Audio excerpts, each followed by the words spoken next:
विधायक रहे हैं, लेकिन जिस तरीके से आज रोहिणी का हाल देखने को मिल रहा है कि जगह जगह कूड़े के ढेर, रोड टूटे पड़े हैं, एक भी मोहल्ला क्लिनिक नहीं बनाया, पार्कों की हालत खराब है, सीसीटीवी कैमरे नहीं लगे, लाइटें नहीं लगे। लॉ एंड ऑर्डर की अगर बात करूं तो सुरक्षा बहुत बड़ा मुद्दा है रोहिणी विधानसभा का। रोहिणी के अंदर जिस तरीके से विजेंद्र गुप्ता जो विधानसभा के अंदर बोलते हैं कि सुरक्षा दिल्ली में कोई मुद्दा नहीं है, मैं उनको बताना चाहता हूं कि सबसे बड़ा मुद्दा रोहिणी के अंदर है कि आए दिन चैन स्नैचिंग, मोबाइल स्नैचिंग, बलात्कार जैसी घटनाएं, बम ब्लास्ट जैसी घटनाएं अगर हुई है तो वो सबसे ज्यादा रोहिणी में हुई है। तो इस बार रोहिणी की जनता ने मन बना लिया है, रोहिणी की जनता बदलाव चाहती है। निश्चित रूप से आम आदमी पार्टी एक बड़े मार्जिन से रोहिणी की सीट इस बार जीती। आपने हालांकि रोहिणी की बात की, लेकिन 2 दिल्ली में हॉट सीट भी है, नई दिल्ली एक कालका की। संदीप दीक्षित अपना दावा कर रहे हैं और वहाँ पर प्रवेश शर्मा अपना दावा कर रहे हैं दूसरी जगह पर।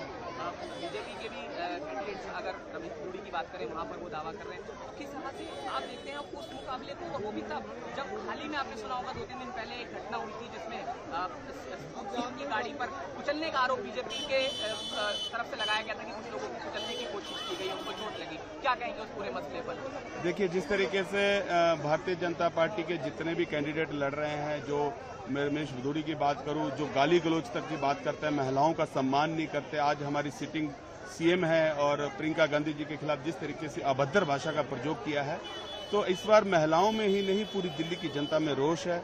निश्चित रूप से इस बार उनकी जमानतें जब्त होंगी। अरविंद केजरीवाल जी, जिनकी लोकप्रियता मैं कहूंगा कि दिल्ली के अंदर आज भी हर घर का एक एक बच्चा, हर महिला, हर बुजुर्ग, जिनके लिए उनके बड़ा परिवार का बड़ा बेटा होने का फर्ज निभाते हुए काम किए हैं दिल्ली के अंदर, तो निश्चित रूप से अच्छे मार्जिन से, पहले से भी ज्यादा मार्जिन से कालका जी और नई दिल्ली की सीट जो है अरविंद केजरीवाल जी जीतेंगे और अरविंद केजरीवाल जी चौथी दफा दिल्ली के मुख्यमंत्री बने। वो कहते हैं कि रेवड़ी बांट रही है आम आदमी पार्टी, उसका जिक्र लगातार करती है। हालांकि मैनिफेस्टो अभी कांग्रेस का भी आया और बीजेपी का भी आया, तो क्या प्रतिक्रिया आप देना चाहेंगे? देखिए, अगर लोगों का पैसा लोगों को बांटा जाए उसको रेवड़ी नहीं कहते, वो लोगों का टैक्स का पैसा है, उसके रूप में उनको सुविधाएं दी जा रही है।